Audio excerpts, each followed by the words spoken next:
All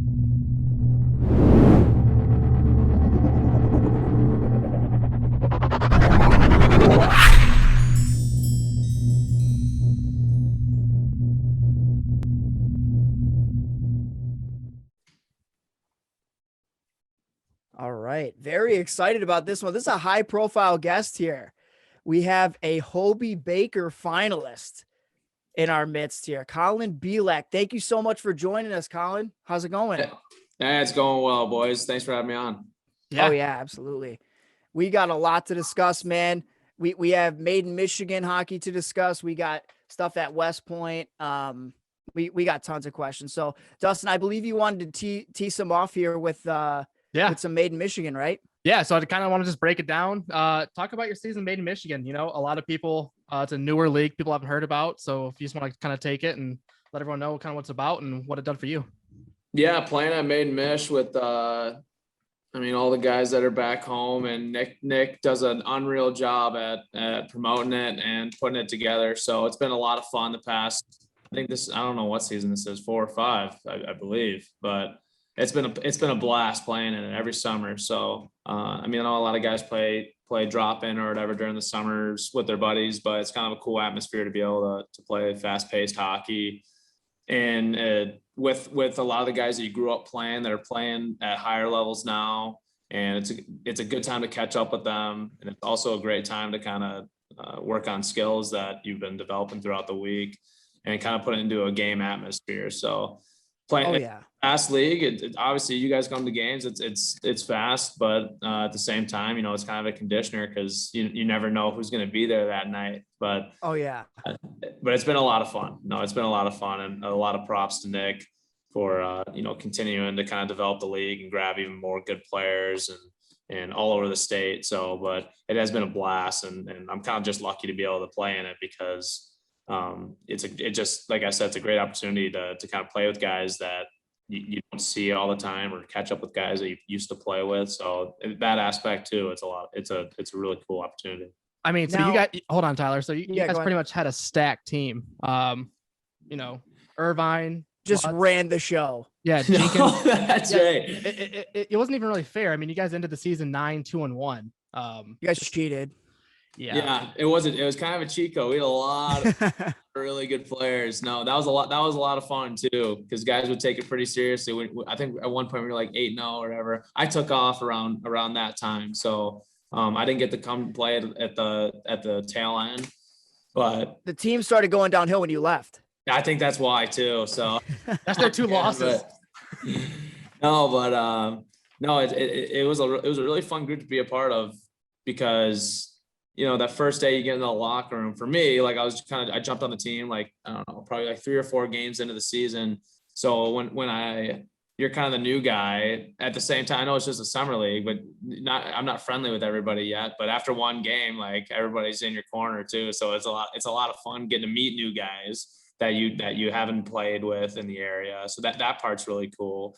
And just the like I said, the pace is a ton of fun, because guys actually take it. I know it's a summer league, but guys take it, like, especially when you're 5-0, you're like, all right, we in between periods, we're waiting for the cut. Yeah. It's like, all right, guys, maybe it's time to shorten the shifts up and put a couple on the back of the net. The pace of play is pretty fast. That's one thing Tyler and I noticed when he was at the game with me, is how quick, it is. It's almost seems like 3-on-3 hockey, but there's 5 guys out there. Yeah, it's very spread out. Very spread out. Yeah. And that part's cool, because guys do play. Those last few minutes of like the third period or whatever, guys, obviously if the games are close, guys go a lot harder. Mm-hmm. But at the same time, it is summer league. Guys want to play offense a lot more than they want to play defense. So pace is being pushed north instead of working hard to get back, but which allows you to kind of develop, playmaking stuff during the summer, and kind of just work on, scoring and simple stuff, or simple skills like that. So, but like I said, the end of those games get fast when you got a close game, especially when it gets into overtime, where if it's 3-on-3 OT, like, that guys are working hard back, because they don't want to be the guy caught out there to kind of let all the boys down. With a dash. Yeah, exactly. Is there anybody out there that tries to be like too much of a hero with like dangling through everybody and like just trying too hard? No, you know what? Like, anybody who's played in the league know that you kind of, after your first 1 or 2 games, you kind of learn that maybe you shouldn't be trying to shoot through screens, and Yeah. you're not dumping pucks in and everything. So I think Yeah. guys get situated to what type of hockey it is. Like winding it up to like 108 clap bombs like Chara. Yeah, you're not Or 112 like exactly. Hunter Skinner. Dude. Yeah, right. Like that's I mean, and you don't see that guy taking slap shots during summer. So I mean, you don't Thank God. right. So a lot of guys are wearing half shields out there that don't play college. So Yeah. you don't ever want to put someone in a position where you're getting hurt in a summer league game. Yeah. So guys are pretty they grow to understand that it is just a summer league at the same, but guys take it seriously. I was gonna say, so it must, like, obviously during the year, like going back to my playing days, there was a little bit of like anxiety on game day. You know what I mean? But it's like good anxiety. You know what I'm saying? It's looking forward to playing, getting out there, hoping that you do your best. But I imagine that the summer league with Made in Michigan's a little bit different. There's probably not anxiety. It's more like looking forward to kind of getting out there, getting the legs moving, and kind of working on skill. When did you first figure out or find out about Made in Michigan? So I'm gonna toot my own horn here because I was one of the original guys to come play. That's why we wanted to bring it up. Yeah, so Nick actually pulled me and one of my best friends, Tyler Hayes, who played at Niagara at the time. I remember sitting down with him and Kurt Goslin, and we sat down at Coney Island, and Nick was like, "What do you guys think about this idea?" And obviously we said, "Wow, that this is a genius idea. I know the other side of the state, something like this, it'd be a great idea for us to start doing something like this." So Nick said, "Okay, well, the reason we're pulling you guys out to lunch is to talk to you about, can you guys reach out to all your buddies that play competitively around here and let's start bringing in some people." So Nick did that to, I think he grabbed, I don't know how many people it was, maybe like 5 or 6 guys in the area. And we just started reaching out to people, asking if they wanted to play and if they would be interested in playing, or kind of seeing what type of numbers we'd get for a summer. And obviously Nick did all the work. All we did was text a few people, see if they wanted to play. But obviously nobody wants, when you say like, hey, these people are playing, and there's guys in the NHL that play, that are going to be playing this summer. There's guys who all play Division I, a lot of competitive high school players. Everybody's like, wow, sounds like it'd be a lot of fun, number one. And it sounds like kind of a chance for the younger guys to be put in a situation where they get to play with some older guys and maybe talk their ear off about playing at a high level. So it was kind of easy in that part, but it was kind of cool for one of the guys to help out. I'm not saying that I did much, but it's cool that Nick, I grew up actually neighbors with Nick. So it was kind of cool that Nick. Oh, no way. And I asked, Nick was my neighbor growing up. He actually babysat me, which is crazy. No way. Yeah. So he let you like play mini sticks and everything? Oh my gosh, we go so hard in the basement, mini sticks. That's Nick. That's hilarious. Oh man, that's great. It's been really cool playing there. Yeah. So any more questions on Made in Michigan, Tyler? And no. Go ahead. No, sorry. I think I cut you off. No, you're good. I was actually going to probably go exactly where you're going, where I was going to kind of take it back to, like Brighton, playing at Brighton High School, I mean, first of all, did you play all 4 years there? And talk to us a little bit about that, because Brighton has always been kind of a powerhouse in hockey. I mean, I went to Orchard Lake St. Mary's, and we've had some really good matches against Brighton for sure. Yeah. Playing at Brighton was, I had a blast playing there, but they were always a powerhouse when I played there. But and for that reason, my first 2 years at Brighton, I didn't even play on the varsity team. So I actually played JV hockey until my my freshman and sophomore years. And my junior year, I made the varsity team. And both those years, both my freshman and sophomore year, the varsity team won state. And then my junior year, we went to the state finals, lost to CC. And then my senior year, Man. down the regional. But now playing at Brighton was I wouldn't trade playing high school hockey especially at Brighton for anything. I mean, those memories and those fans like fans that you get to play in front of at home games and big crowds that they pull, like you don't get that really at that kind of age. So playing at Brighton was a blast, and the coaching staff there too, Coach Muggick and Burbs, who I'm still very close with, and Kurt, that they do an unreal job at pulling kids from the area to come play, and they kind of do their piece at promoting it. So, but playing obviously Orchard Lake St. Mary's, like the incredible high school program. So when we get to go play those big schools, it's cool to be able to compete against them, because obviously we're kick our ass. Private school. So, but no, my junior year was we played Orchard Lake St. Mary's in the semis, and I'm trying to think. I think that was U of D actually, but a private school nonetheless. We Catholic League, OT, so yeah. Yeah, man. It's just it really is a testament to how deep their program is. You know, like a player as skilled as you are, you know, not making the team until your junior year says a lot about the program. You know what I mean?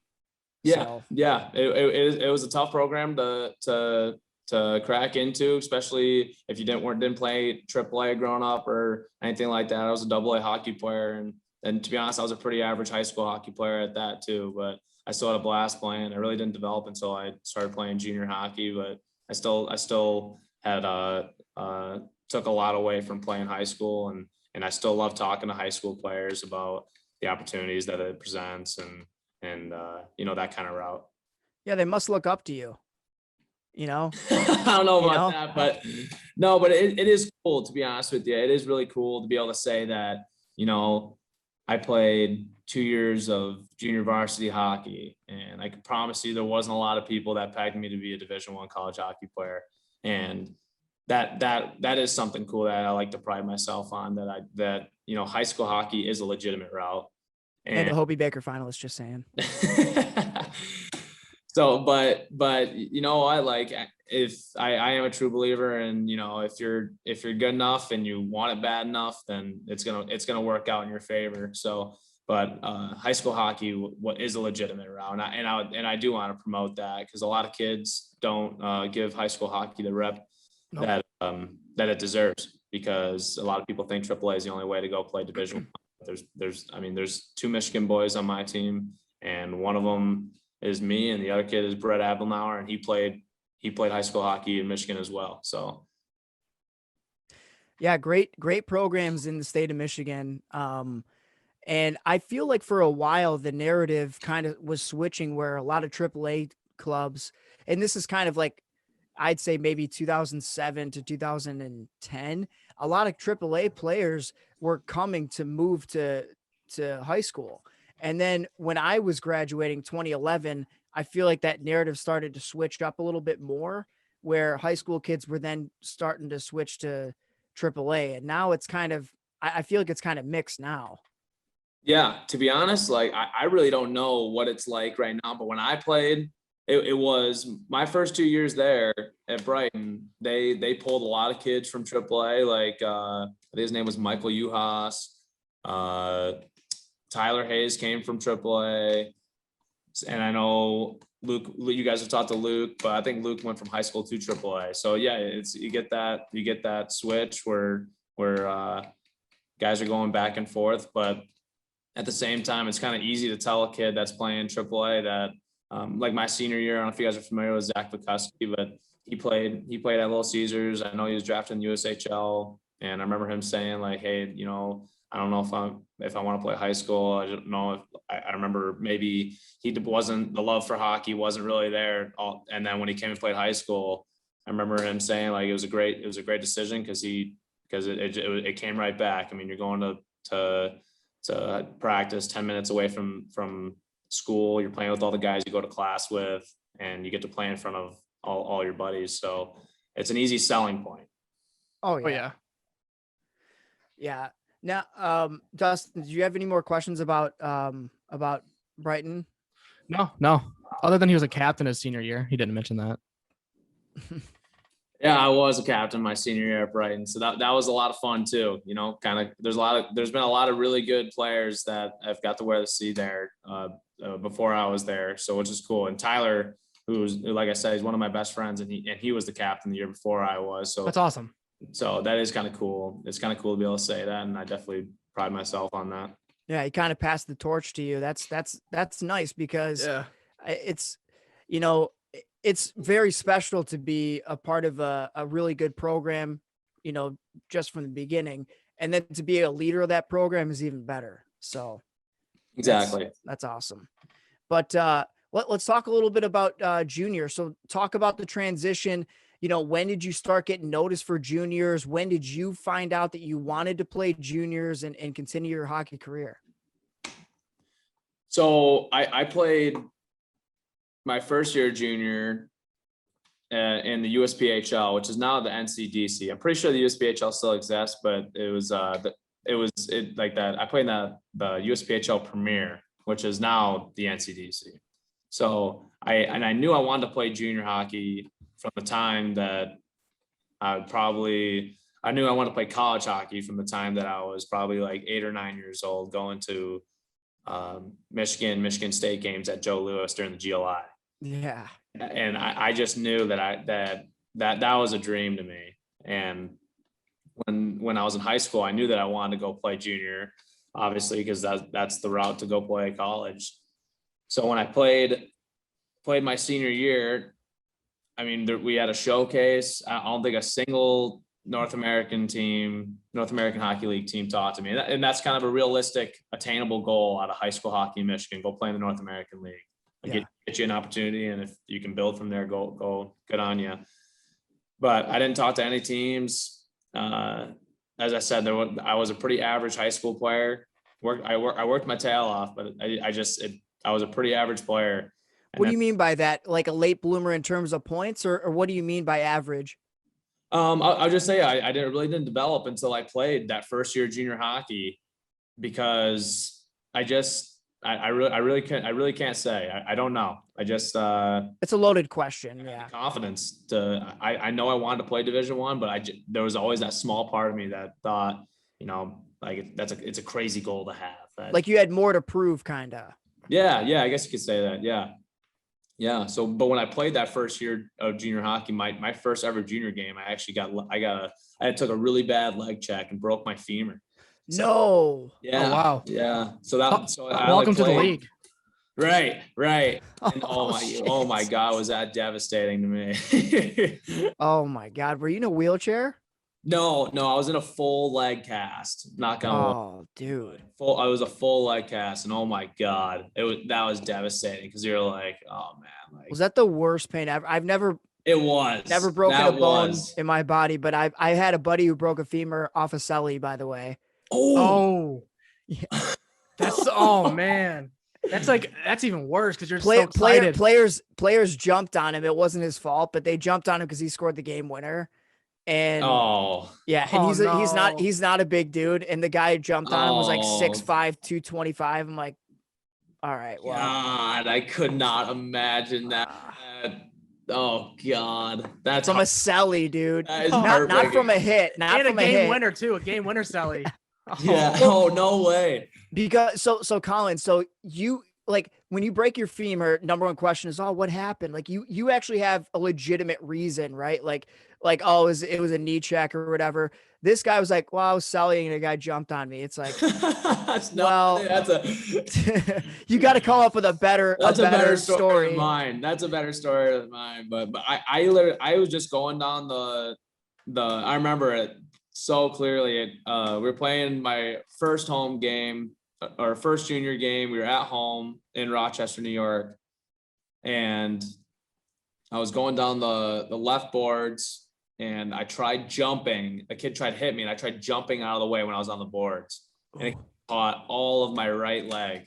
and I laid on the ice, and I remember it hurt so bad. You knew immediately. But I knew immediately that something was wrong.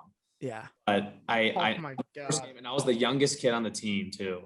So you're like, let me finish this shift first. yeah, literally. Well, I go, I can't lay here. I cannot lay here. Like Yeah. So I literally, I was You're going to be on the wire. I was on the far side of I was on the left side of the ice, and the benches are obviously on the other side. So I crawled to the other side, and I got, I remember like, oh my God. Like, and then I was just like, all right. I was like yelling on the bench, and the last thing I wanted to do was yell like, oh my God, my leg is broken. Cause I'm like, if my leg ain't broken, then I'm the 18. It's just so soft. But I knew, I was like, this is so bad. And I am screaming. And there was a pause in play. So they got me off the ice, and I was like, I was about to pass out. Cause oh my God. I was like jumping on my. Was it a clean break, or was it like a fracture? What was the? So it was a break right across my your growth plate. So, but it didn't go all the way through. It went all the way to the, like, basically, I got pictures of it. It went all the way to basically the far, like, almost a clean break, basically. Do they call it a hairline fracture? What is that called? I don't know. I don't remember what the terminology was. Sounds like a compound fracture. No. No. Maybe that's what I had when I shattered my ankle. We're not doctors, we're podcasters, so yeah. No, I want to say it was a hairline then, because it wasn't. Colin's like, I don't know, but it fucking hurt. Yeah, that's literally all I know, is that it hurts so bad. And then when they told me the news, because they did an X-ray, and they're like, no, that's all good. Then they took an MRI, and they're like, dude, you're fine. And I'm like, so get out there next shift. Yeah. So I'm like, oh, I could play this next weekend then. And I'm doing like squats in my room, putting all, like, just to see. I'm like, oh, no, but I can't put any weight on it because it hurts so bad. And I'm like, I'm gonna be fine. And then they're like, oh, maybe there's something is wrong, because like you're in this pain. So then they do something else. I forget what type of imaging they did, but they're like, all right, well, we'll be able to see it on this, because they couldn't see it because it was on my growth plate or whatever. And then oh man, like, oh yeah, your legs, bro. It's amazing that it took a second look to do it, because you were like, man, something's really wrong. And then they're like, no, you're good. You're doing squats in your room, and you were like, am I just being like such a baby about this right now? What the hell's going on? I might be. Oh, like that's so right. Because I was so afraid to tell everybody. Yeah. Hey, nothing's wrong. So I'm good. I was only screaming on the bench because it was just a bone bruise. A bone. Yeah, just a quick bone bruise. So when you found out you could play again, were you like OC from Miracle? Were you like, Bilek's back, baby? Yeah, far away from the heart. So yeah. No, but awesome. I only missed because I had I forget why, but they said that since the boards is what like broke my leg. They said that it kept the bone in place, so it stabilized it. Grace. So I missed like 25 games, and then came back for the end of the season. A femur? That's not bad. I like, just imagine. I mean, you break your femur in a season and still get to play. Like that's pretty. Yeah. Good. So I was like, keep drinking that milk, dude. That's exactly what it is too. I think that's what it was. Yeah, I broke my tibia and I didn't walk for a year. So God. See, that's what I'm saying. Like tibia, like. Yeah, that's crazy. Is that the front one or the back one? That's the front one, isn't it? Front one, yeah, right in your shin. Oh. Yeah. Good. Any bones breaking, man? Like, no. Knock on wood. Yeah. All right. Anywho. We'll switch into something good. So that was obviously the shitty part about junior. So talk to us a little bit about when you were you were probably getting scouted by different colleges and everything. And obviously you ended up at Army at West Point. And so kind of walk us through that whole scenario. Okay. So my after that year, I went out and played in the North American League at Northeast in the East Division. When I tell you, I don't know if you guys looked it up, but we won 3 games that year in a 60-game season. Whoa, wait, really? Were you on the Detroit Red Wings? Stop. Oh man. Yeah, and Yeah. that was an experience. To be honest, a lot of fun. Met some of my best friends still, and 2 of them I was just because I was so that season going through tough season like that, you really lean on your teammates, even though we had 60 different guys on our team because we were trading. We had a revolving door. Oh yeah. People just coming in every week, kids fighting in practice every week. So Colin, what's the I guess what's the mood in the locker room when you're like mid-season and you guys are like kind of the writing's on the wall, things are not looking good. Yeah. So we've kind of wondered this from like Wings fans' perspectives, like what is going on in the locker room when a season is going that poorly? Like, what do you just work on individual development? I don't what do you do? To be honest, it's gonna be bad to say, but everybody would agree that when you play junior hockey, you're playing the whole reason you went to play junior was to play college, to further yourself. Yeah. At that time when we were 0-29 or whatever at Christmas time, guys going home for 2 weeks for Christmas. We got a long Christmas break that year. You're like, there's no way everybody's coming back. There's no way.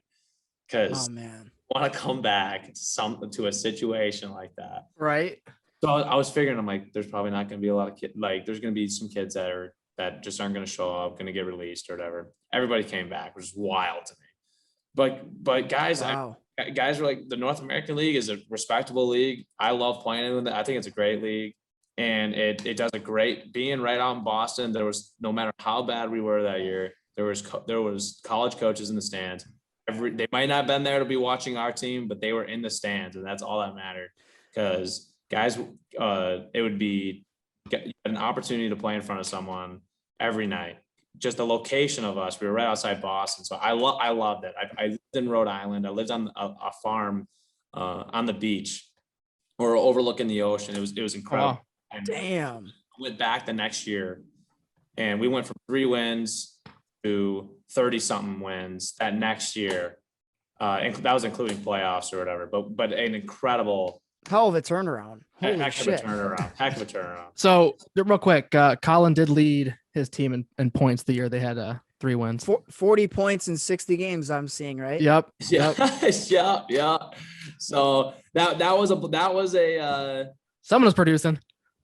Yeah. So that was, and to be honest, playing on a bad team, my first year in the league, I played a ton. I developed a ton, developed my confidence a ton. So there was a lot of benefits to playing on a bad team in junior hockey. So, I mean, a lot of people try to go to wherever they're going to, I mean, my recommendation to guys that are playing, you got to go somewhere you're going to play. So playing on a bad team, I mean, it did suck. There was a lot of times where I was like, God, it's hard to go to the rink because the atmosphere was so poor. Mm-hmm. Man. But when you got it out, and my name started to get thrown around a little bit because I had a decent year, and then next year there was a little bit of a coaching staff change up too, so that helped out. When we got to the next year, Brian Erickson and Joe Lovell were the coaches, and they did a heck of a job. And I mean, we had a great season that year, and I started getting recruited by some schools right at the beginning of the year at the Null Showcase in Blaine.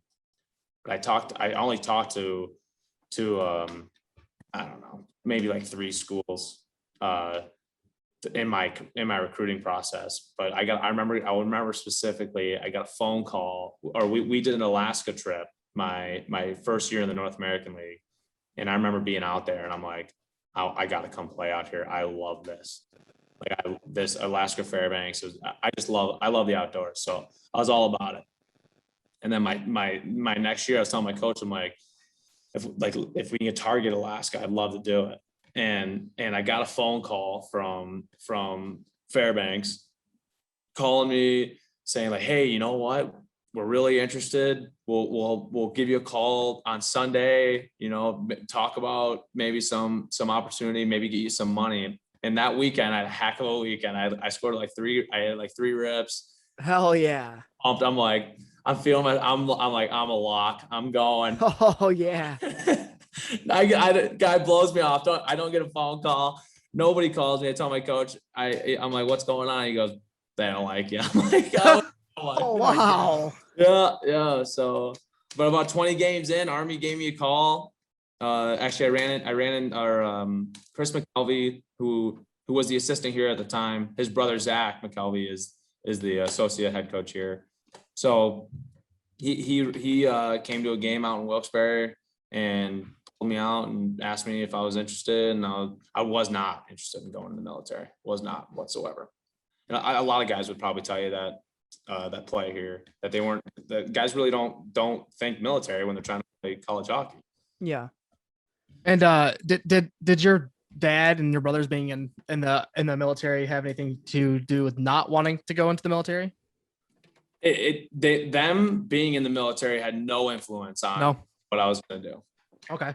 But when I went on the visit, but when they invited me on a visit, I remember how nervous I was. I was so nervous. I remember sitting in the visitors parking lot because somebody has to bring you on the post or a campus, because there's nervous because it's Army, or nervous because this is the first college. Nervous was my first. It was my first Division I visit. Yeah. Okay. Now no joke, sitting in that parking lot, like tripping sweat. I was shaking. I was so nervous, and I was just didn't know what to expect, didn't know what to say. But obviously, when I get here, the coaching staff was so inviting that they put you at ease.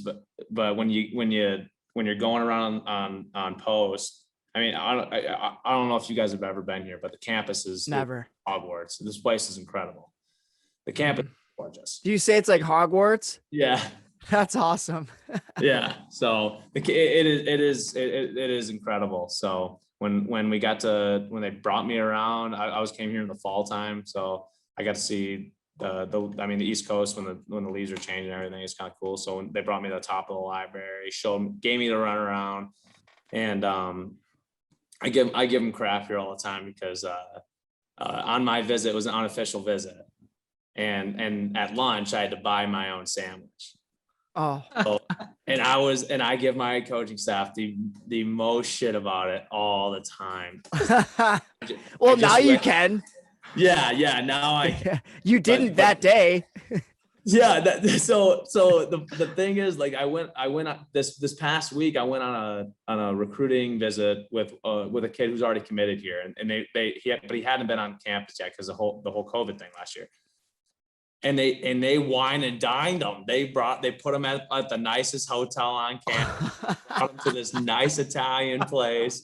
And I'm like, what the hell? So they let me come with me. I'm like, give me the $30 pasta. This is gonna be. I'll take the steak too. Add some lobster on there. Yeah, that's unreal. Yeah. So I thought you were gonna tell me that you took him and you made him buy his own sandwich.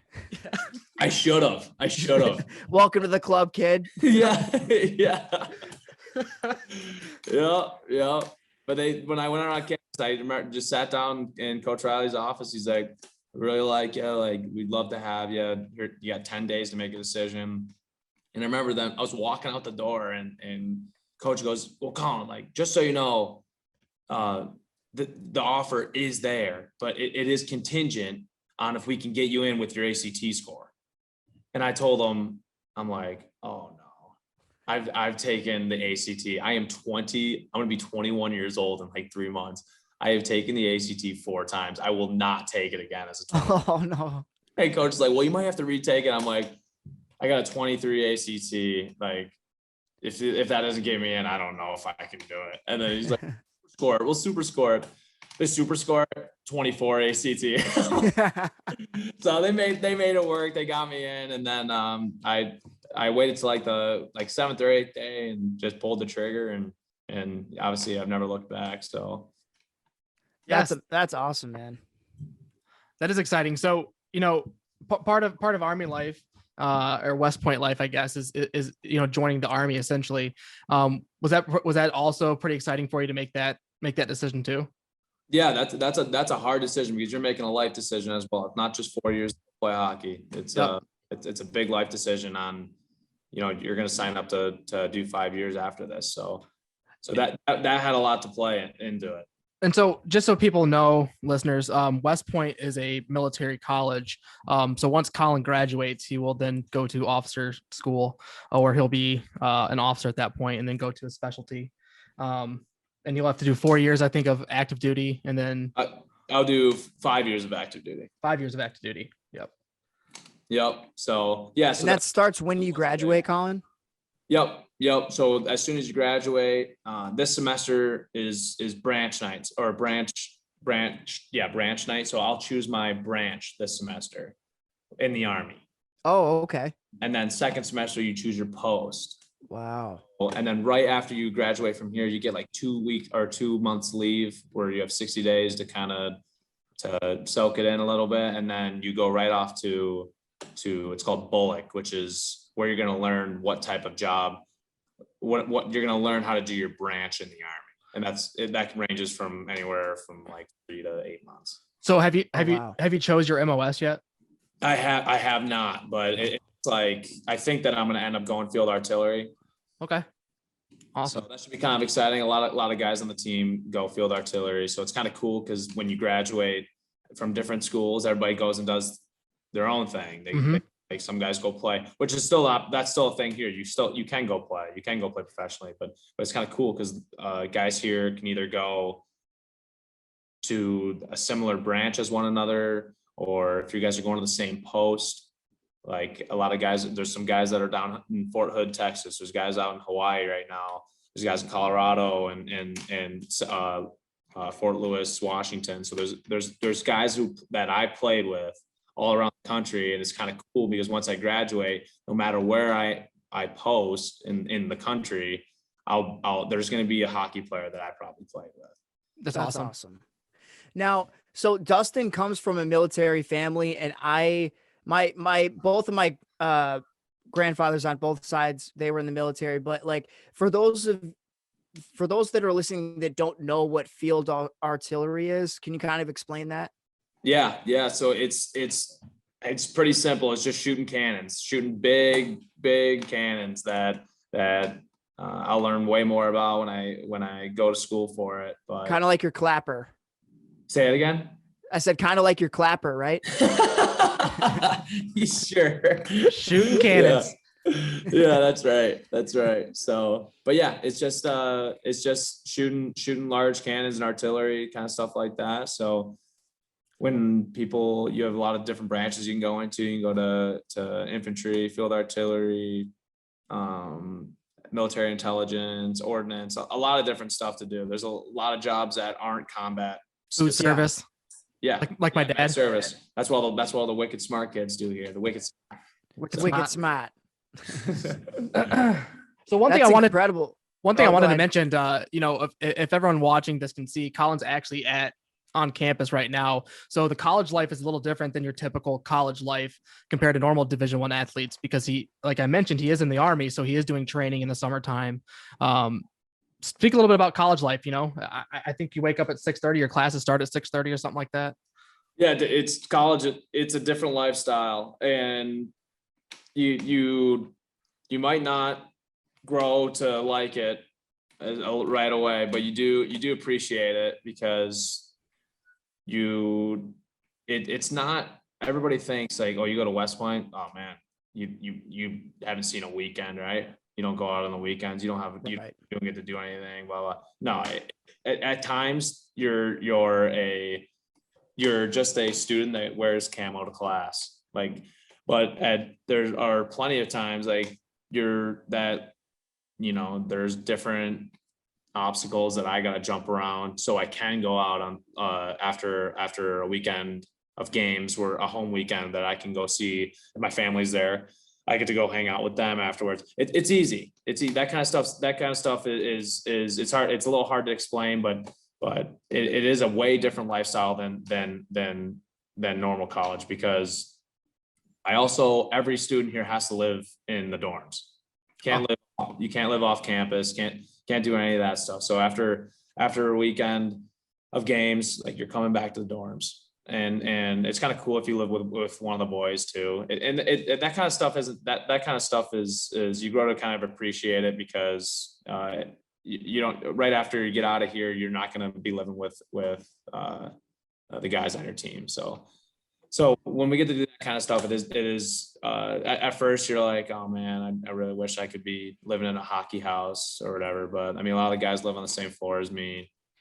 So that kind of stuff I appreciate. But like you said, it is a lot different than a normal college.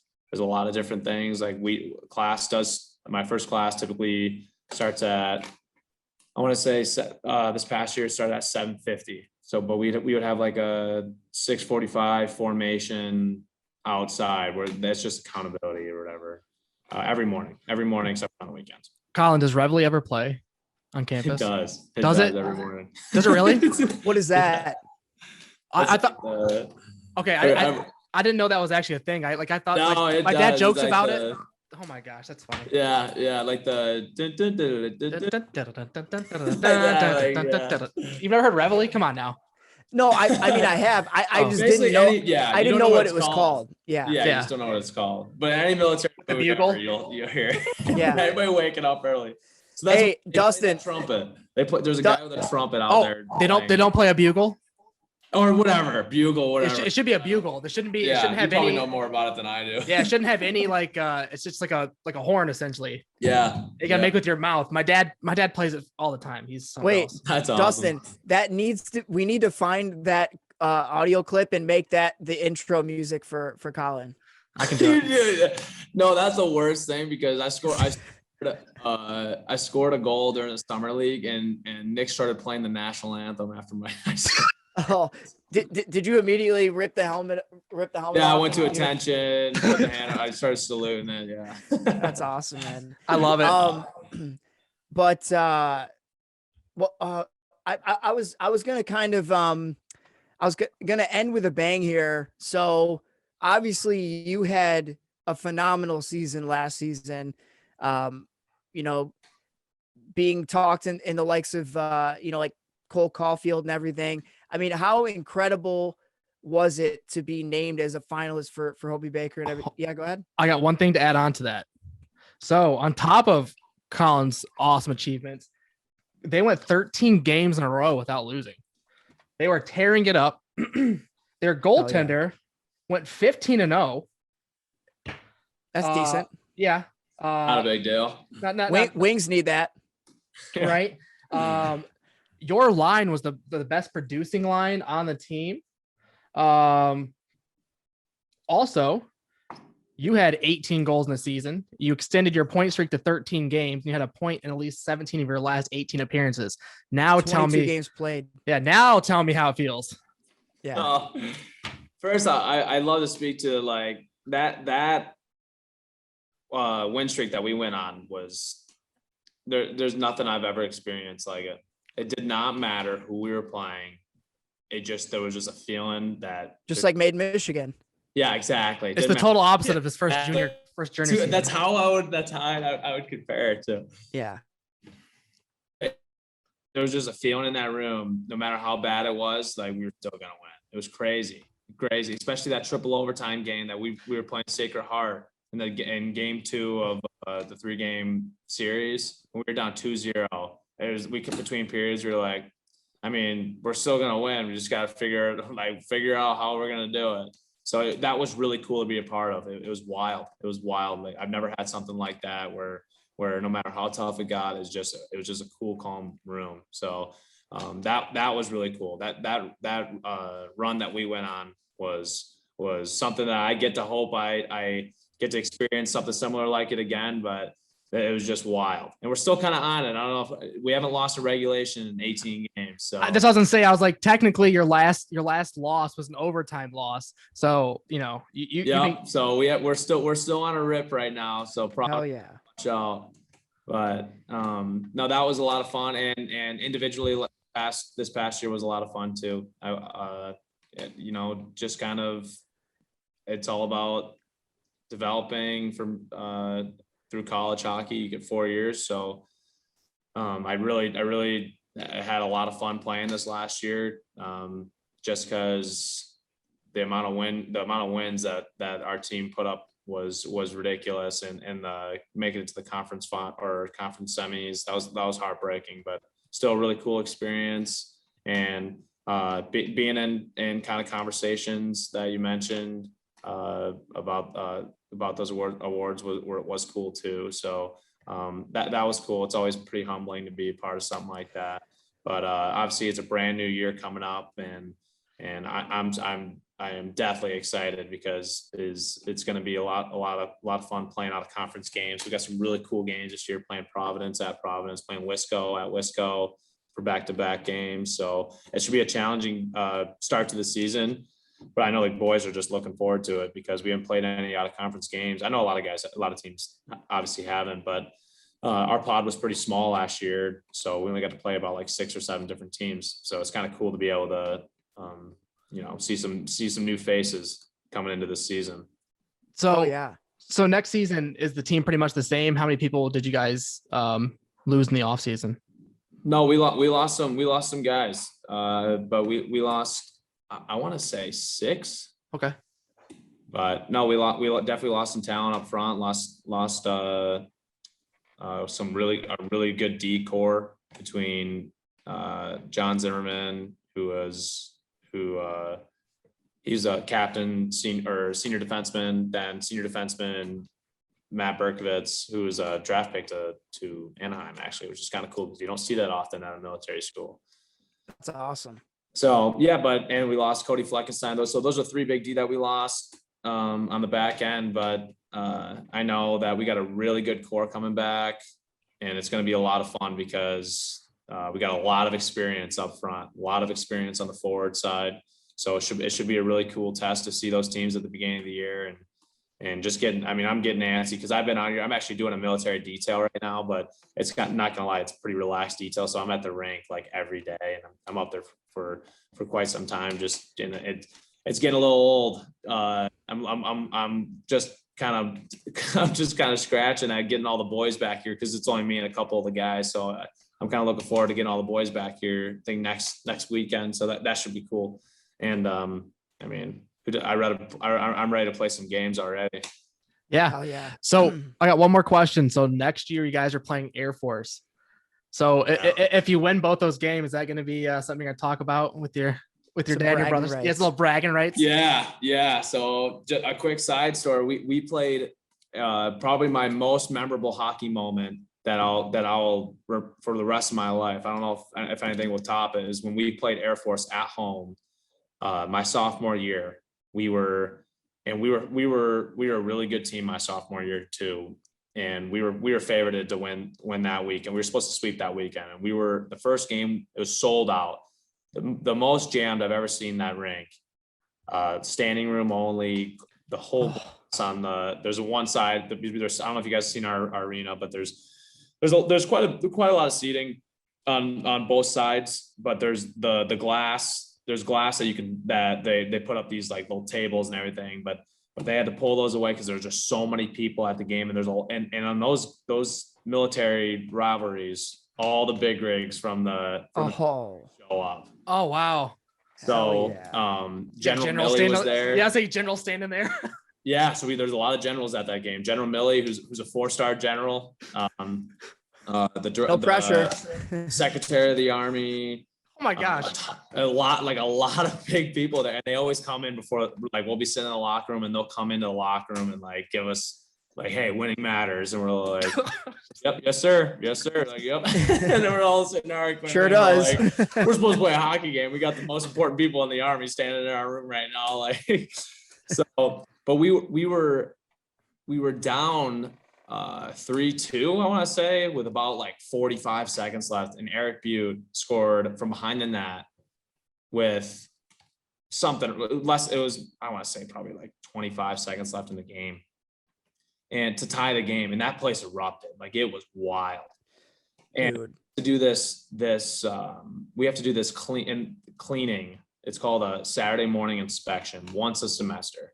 And it's this ridiculous inspection that we have to do, that they check for dust on every surface. Your room has to be perfectly tidy. All your uniforms have to be ironed. Can't be a single smudge on anything, like all this blah, blah, blah, like crazy inspection. And everybody takes, literally a lot of people at school, like, will stay up all night cleaning for it. Cause it's like a big, if you fail, then like you lose a bunch of like privileges. Like, you won't be able to leave that weekend or something like that. Oh, wow. So it's kind of a big deal. It's actually a really big deal. And it's a huge pain in the ass too. So we're sitting on the bench, and they're shoveling the ice, getting ready for overtime. And the secretary, or I think it was the Secretary of the Army. He comes out, open the exam doors, the superintendent, who's a 3-star general, and the Secretary of the Army, they open the exam doors. He walks through them, and the place is packed with cadets too, just slammed. And the Secretary of the Army, Coach Riley is like barking at us, like, because it's so loud, but he's screaming at us like, hey, like, whatever, just giving his spiel. And the Secretary of the Army gets on the mic, and he's like, everybody quiet. Whole arena goes dead, like, just goes dead silent. And he goes, Sammy's canceled. And he puts his hand out, drops the mic.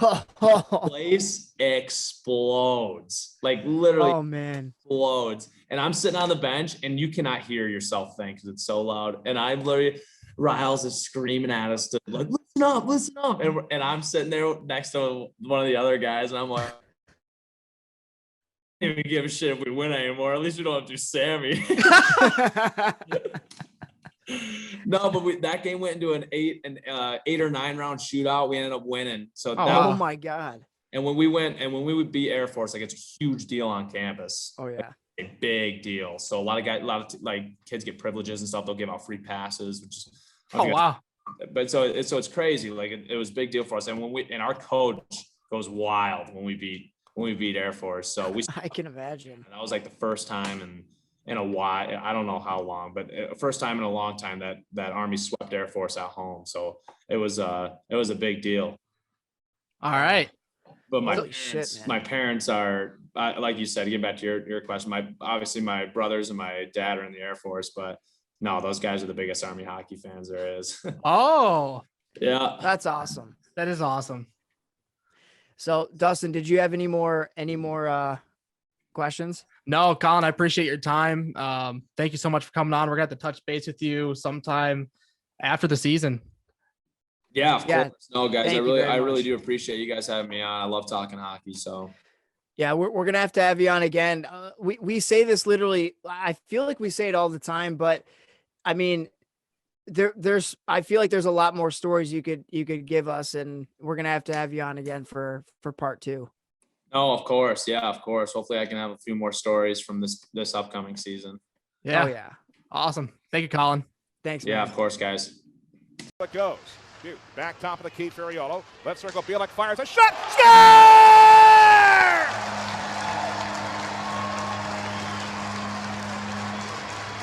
Colin Bilek only had an inch and a half, but he got all of it. Buy me a burrito, Bilek. 9:32 left in the first period. Army leads 1-0.